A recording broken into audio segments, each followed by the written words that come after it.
So I'll give you more of an update on week 6 of Buspirone after. But one thing is I am like drenched in sweat right now.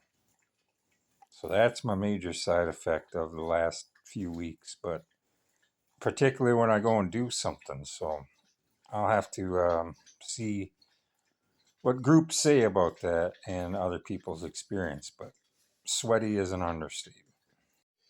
Hi, Raw Dog 906 coming at you with a end of week 6, start of week 7 Buspar/Buspirone update. And I want to give you an honest review and opinion of how this medicine has affected me. Now, the hardest part about all of this is when you have multiple medicines and you're trying to figure out the side effects. So a while back, I made a video implying that I was really sweating, and I have found that to be par for course ever since I took even the smallest dose of it. So that seems to be my main side effect. But I've been putting it to the test. Yesterday I had a doctor's appointment, and I was honestly a nervous wreck. I'd even taken my anxiety med prior to going to the doctor's, and I wound up with the real nervous stomach. And I could tell when my stomach is triggered by nerves because it doesn't matter what I've eaten, how well I've took care of myself or whatever. Just gates are open, so to speak. We're off to the races. And the worst part about that was having to use the bathroom at the doctor's office. So, well, I mean, yeah, when I got there. But I didn't have a pounding heart, but I checked my pulse rate, and it was like in the higher 120s and stuff. And I think even I'll have to double check what papers I got for, you go through the doctor and you get your, weight and all that stuff. So my weight's been able to maintain. That's a good thing. Would I like to lose a few pounds? Do I wish Buspar would have been the thing that would kick in and some weight loss? Yeah, especially with winter coming up. If I can make it through winter without gaining another 10 pounds or going backwards, I should say, to, regain, pile it back on, I'll be doing well.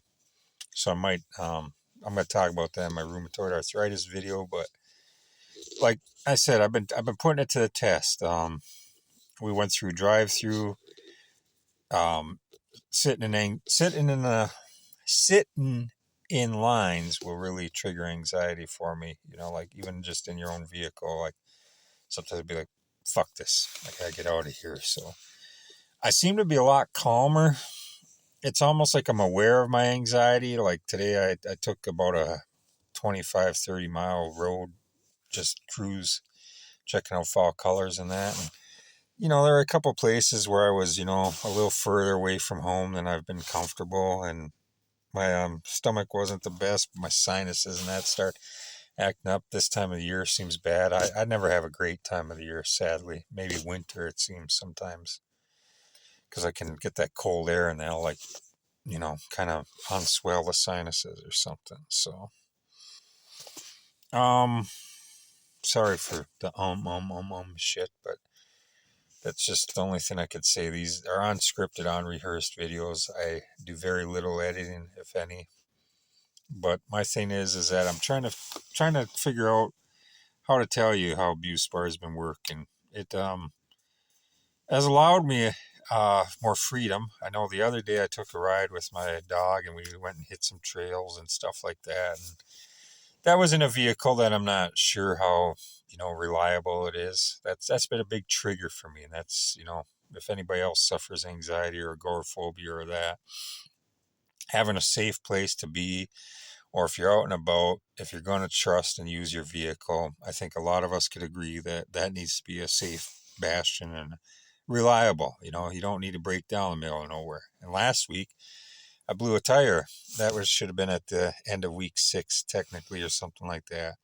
And I drove it on a flat and risked wrecking the rim because that had also triggered anxiety. I was off in the woods there and didn't want to be there. And then it was like about a 2 mile run up the road to get to a safe spot to relax and let a guy come change it out for me. Thankfully, he showed up. Thanks, Mike. But anyhow, it's that kind of thing. So, that sets me back. That's one thing about life is it's like a pendulum. There's the gravity on the bottom, and you'll always be able to fall back down. It's like a gravitational situation. So that's what I'll say about mental illness. It'll always get worse. You can always fall back down. It's a fight, and it's a real fight to get up and to gain any ground and to make any forward progress and stuff like that. But at week 6, going into week 7, is every week getting better with Buspar? I'd say we're near sort of a plateau right now. And mainly it's because I requested a dose of 7.5 milligrams twice a day.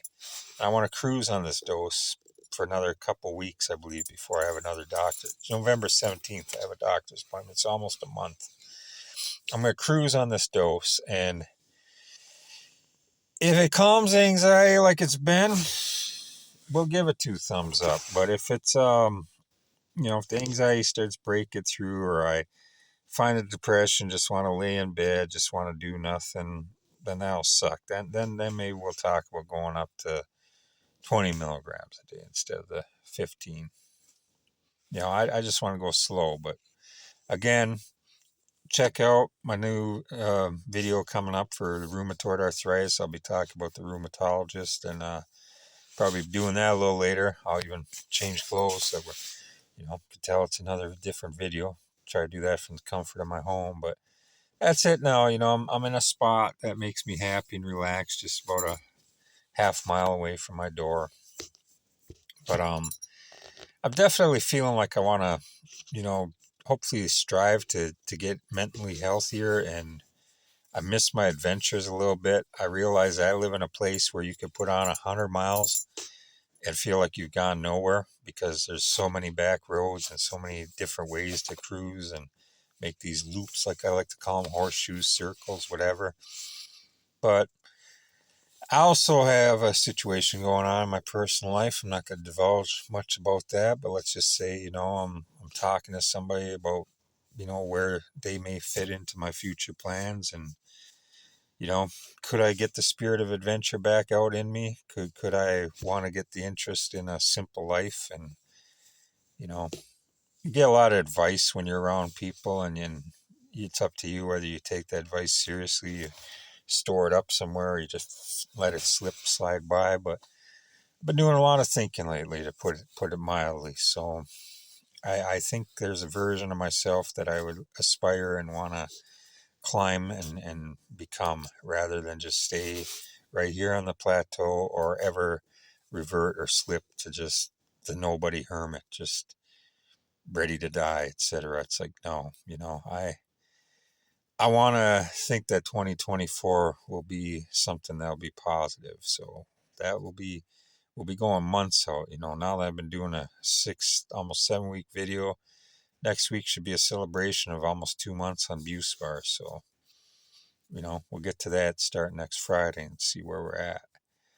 But I advise you to give this a try, and then go about some of your normal activities and see if it takes the edge off for you. See if your depression comes out of the doldrums a little bit. See if life looks a little happier towards you. And one last thing. I was talking about how it seemed to trigger my anger. I believe that's because your emotions heighten on this. When you're depressed, things are, the light switch is off. Things are shutting down and slowing down. Which is good for an anxious mind. Seems, oh yeah, let's rather be depressed, rather lay in bed all. No, you don't. So if you have anxiety and depression, you got a dual diagnosis, so to speak. I mean, you got two things tearing apart your mind. So when this balances out, you might find some unresolved anger. Or if you're a person like me that, what I consider my normal years and what was normal, I was really easily pissed off and really easily triggered and tripped. And I'm trying to get your mind around that right now, so that, you're aware of it. So if you do find yourself getting angry on this, just apologize to those closer to you. Say, say an excuse to just sweep under a rug or throw on the table, but say, my mind's comprehending this, and we're trying to get used to this stuff. And if you find yourself actually in like a fit of rage or something like that, just try to take the time to back off on it, or evaluate. If you do, hopefully you don't do any carnal damage or anything, or you throw a TV remote or a plate or something like that.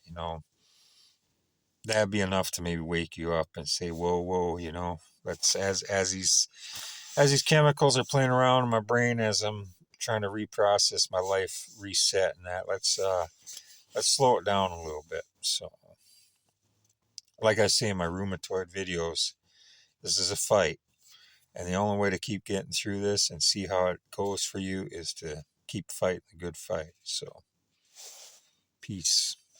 And I hope this video helps you. If you do, please like and subscribe. Thank you.